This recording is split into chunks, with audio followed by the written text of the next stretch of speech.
अध्यक्ष महोदय, धन्यवाद, आपने मुझे बोलने का अवसर दिया। बहुत गंभीर स्थिति है और संवेदनशील मुद्दा है, और जैसे कि मेरे पूर्व वक्ताओं ने भी कहा है, मैं पहले ही ये स्पष्ट करना चाहती हूँ कि माननीय श्री ओम बिरला के प्रति व्यक्तिगत रूप से मेरा कोई आक्रोश या विरोध नहीं है। Sir, there is nothing driven out of personal grievances, but it's certainly our expectations of the Honorable Chair and the values and principles of fairness and impartiality with which is integral to the functioning of the Chair. Sir, काफ़ी चर्चा। देखिए, opposition का ही एक माननीय सदस्य बोल रही है, आप सब लोग अपना विषय बुलाते चला गए। Please be seated, all the members request, please be seated, please be seated.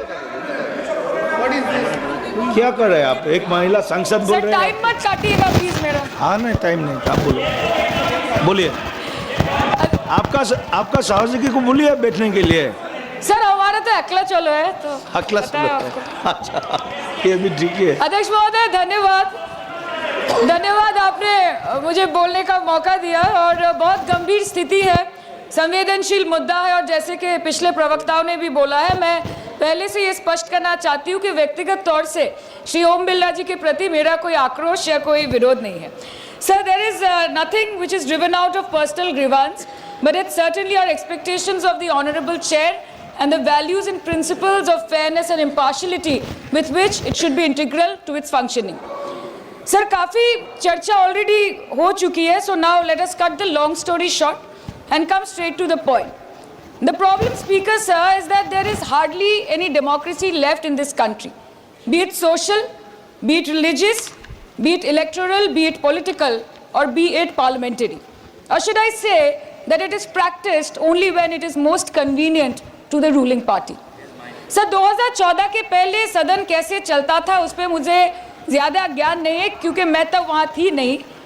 But in the past 2 years, I have seen ideologies being sidelined, opinions being crushed, and voices of the opposition being throttled in broad daylight in this country and within the four walls of this august house.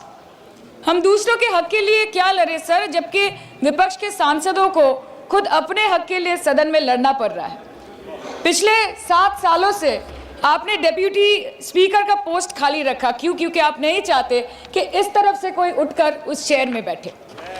So there is no scope for a healthy discussion और a debate. एक साल में कितनी बार ये संसद मिलती है? The number of sittings have been reduced drastically. 2009 से 2014 के बीच 15th लोकसभा में 356 दिन ये हाउस चली, सालाना 61 दिन, और 2019 से 2024 के बीच 5 साल में सिर्फ 274 दिन, average 55 days yearly, making it the shortest full term Lok Sabha since 1952। 2025 के मॉनसून सत्र में निर्धारित 120 घंटों में सिर्फ 37 घंटे लोकसभा और सिर्फ 41 घंटे राज्यसभा की कार्रवाई चली। 2025 में टीएमसी के राज्यसभा के माननीय सांसद श्री डेरेक ओब्रायन जी ने प्राइवेट मेंबर्स बिल के माध्यम से ये प्रपोज किया कि एटलीस्ट सालाना 100 दिन ये सदन बैठे। सर, ये सिर्फ विपक्ष का, हमारा प्रेरोगेटिव नहीं हो सकता, ये ट्रेजरी बेंच का भी प्रेरोगेटिव होना चाहिए और इस माननीय चेयर का भी प्रेरोगेटिव होना चाहिए। सर, पार्लियामेंट चलाने में हर मिनट 2.5 लाख रुपए खर्च होते हैं, हर मिनट 2.5 लाख रुपए खर्च होते हैं। 2014 से लेकर 2024 के शीतकालीन सत्र तक कुल मिला के 2200 मिनट, 92 दिन और 3300 करोड़ रुपए का लॉस हुआ। क्यों? क्योंकि आप नहीं चाहते थे कि महत्वपूर्ण विषयों पर चर्चा हो। अध्यक्ष जी, ये चेयर का काम है निश्चित करना कि ये सदन चले, ये विपक्ष का काम है सवाल उठाना, और ये सत्ता पक्ष का काम है कि वो हर सवाल का जवाब हर उस इंसान को दे जिसके टैक्स के पैसे से ये सदन चलता है। परंतु ये बोलते हुए मुझे खेद है कि सरकार ने इस देश के पॉलिसी मेकिंग प्लेटफॉर्म को अपना एडवर्टाइजमेंट पोर्टल बना दिया है। And that the opposition and this august house to blow their own whistle, and they are trying to parliamentary democracy by rendering institutions toothless. Sir, CAG reports बनना बंद हो गई है। The number of CAG reports tabled in parliament has reduced from 53 in 2015 to merely 18 reports in 2023. Public accounts committee का काम क्या है sir?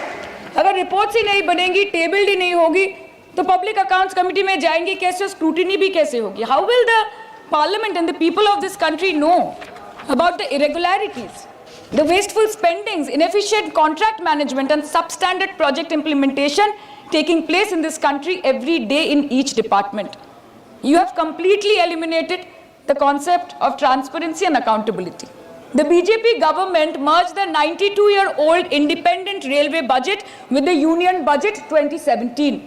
जब हमारी ऑनरेबल सीएम माननीय ममता बनर्जी यहाँ की रेलवे मिनिस्टर थी, तो तब पूरे देश के लोगों को अवगत करती थी कि रेलवे के क्षेत्र में इस देश के किस कोने में क्या काम हो रहा है, चाहे वो स्टेशन हो नए नए, या नए रेल हो, या फिर नए कितने सारे इंजन्स बने, कितने सारे रेलवे की गिनती बढ़ गई, कोचेस की, सबको पता चलता था। और आज यूनियन बजट में रेलवे जैसे एक इम्पॉर्टेंट कमोडिटी जिसके साथ देश के 20 से 30 करोड़ लोग ऑन अ डेली बेसिस जुड़े हुए हैं, उसका शब्द, उसका नाम तक लिया नहीं जाता।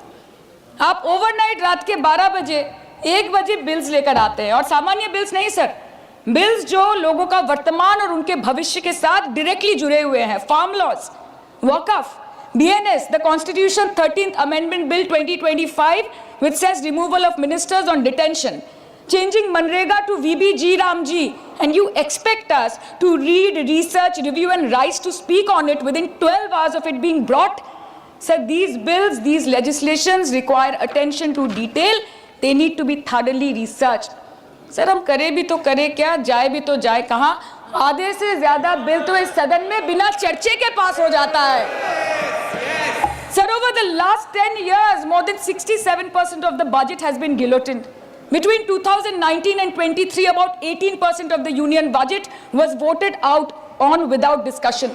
In 2023, the entire union budget, and in 24-25, 89% of the budget was passed without discussion.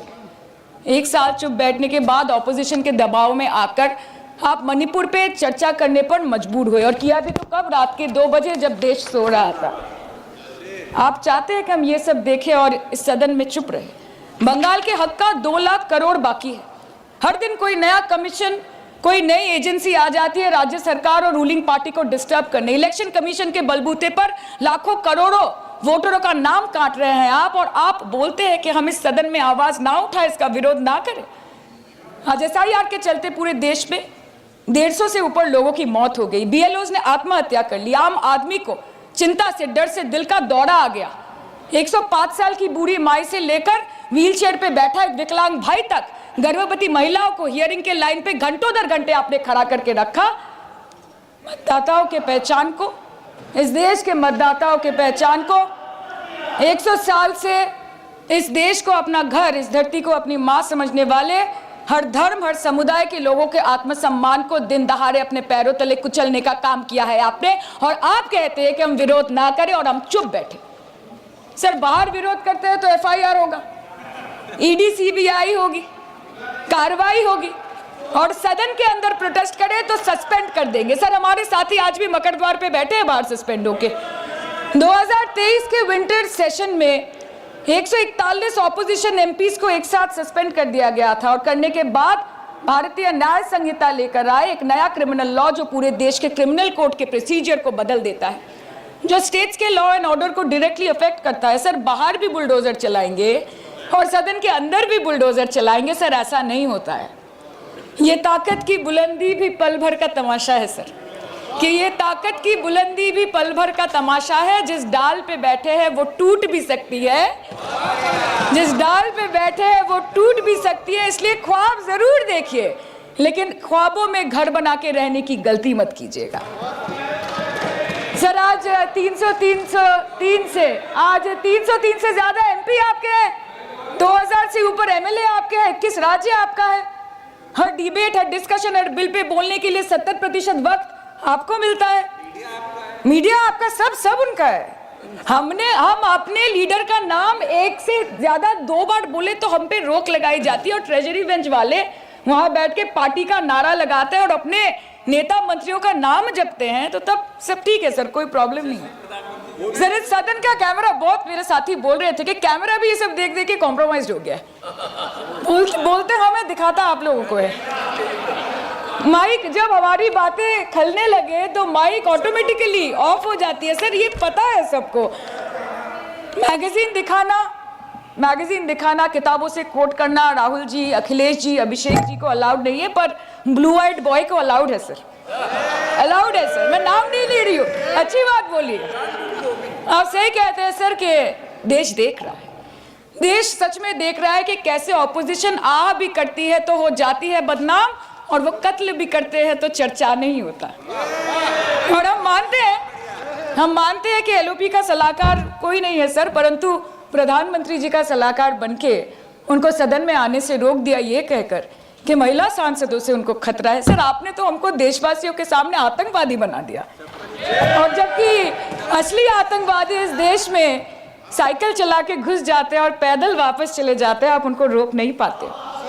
Bharat पे चीन का आग्रासन आप रोक नहीं पाते। भारत किससे तेल खरीदेगा, कितने दिनों के अंदर खरीदेगा, किससे दोस्ती निभाएगा, किससे दुश्मनी बरकरार रखेगा, कोई और देश का राष्ट्रपति हमें ट्विटर पे आके लेक्चर देता है, इंस्ट्रक्शन देता है, आप उसको रोक नहीं सकते। और सदन में हम सांसदों को रोक के you feed on your ego. Sir कृपया इतना भरोसा रखिए कि लड़ाई नीतियों की है, विचारों की है, आपके और हमारे परिवारों की नहीं, इस देश के लोगों के अधिकार की है। हाँ लड़ते हैं हम आपसे, हम लड़ते हैं आपसे, संविधान हाथ में लेके लड़ते हैं, हाथ में हमारे तलवार नहीं है सर। और सर ये देश के लोग समझ गए हैं कि आपको महत्वपूर्ण विषयों पर बात नहीं करनी है, महत्वपूर्ण विषयों पर बात नहीं करनी है सर, के ऊपर चर्चा चल रहा है सर, पार्लियामेंट्री प्रोसीजर सर, मुद्दे पर भी आना कीजिए, चर्चा नहीं करनी है सर, ठीक है, बेरोजगारी पे चर्चा नहीं करनी है, हाँ जी, शिक्षा पे नहीं करनी है, स्वास्थ्य पे नहीं करनी है, बजट पे नहीं करनी है, प्रदूषण, एसआईआर, डिफेंस, विदेश नीति, नेशनल सिक्योरिटी पे नहीं करनी है, एप्स्टीन फाइल्स पे नहीं करनी है, मुद्दा है स्पीकर्स का रिमूवल, उसके ऊपर बैठ के सिर्फ वाह मोदी जी वाह करना है सर, कीजिए। पर आपसे विनती इतनी है कि डेमोक्रेसी को बचाइए और कृपया इस सदन को किसी पार्टी ऑफिस मत बनने दीजिए सर, यही दरख्वास्त है। क्योंकि ये सदन जैसे हमारे आदरणीय प्रधानमंत्री के लिए मंदिर है, वैसे हमारे लिए भी मंदिर है, और गणतंत्र हमारी पूजा है, संविधान हमारी गीता है। और इस मंदिर में बैठ के अगर कोई झूठ बोले और गीता पे हाथ रखे, कोई अन्याय करे, तो sir all India Trinamool Congress जो इस देश की थर्ड लार्जेस्ट ऑपोजिशन है, that will surely not pander or surrender to your step motherly or should I say step fatherly attitude। अंत में अध्यक्ष महोदय मैं पुनः ये कहना चाहती हूँ कि ओम बिरला सर से व्यक्तिगत रूप से मुझे कोई भी विरोध नहीं है, और मुझे ये बुरा लग रहा है कहते हुए कि मैं पहली बार की सांसद हूँ और मेरे पहले टर्म में उनके विरोध में मुझे ये अविश्वास और अनास्था प्रस्ताव लाना पड़ रहा है। मैं चाहती हूँ कि उनकी चेहरे की हंसी सदैव बरकरार रहे, और इसी संदर्भ में मैं एक शेर कह के अपनी बात खत्म करना चाहती हूँ कि तू लाख बेवफा है मगर सर उठा के चल, कि तू लाख बेवफा है मगर सर उठा के चल, दिल रो पड़ेगा तुझे पशेमान देखकर। Thank you so much.